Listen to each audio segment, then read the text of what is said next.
What's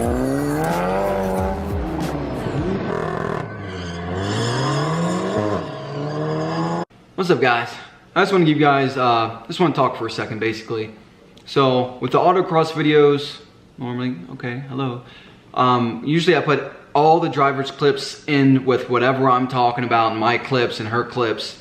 What I'm going to start doing this year, hopefully guys, whatever, I'm going to do all the driver's clips in a separate video on the same day as the autocross video drops. It'll keep the video a little bit shorter.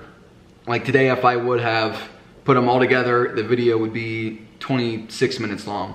So instead of that, like I talked a whole bunch today because I did my first autocross with the BC coilovers, and I ran into some issues with some other shit. You guys will see that tomorrow, along with the driver's clips. So I'm just gonna separate those. So for those who I do autocross with, if you don't see your clips in the main video, I mean, just watch the other one, or watch both. It'd be really cool. So basically every autocross event will make 2 videos, which is really sweet.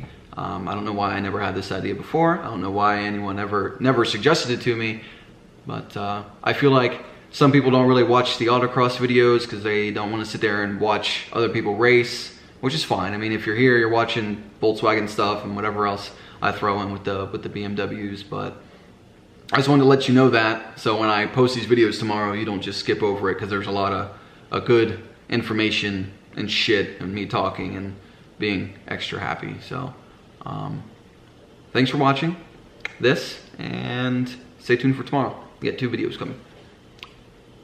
Late.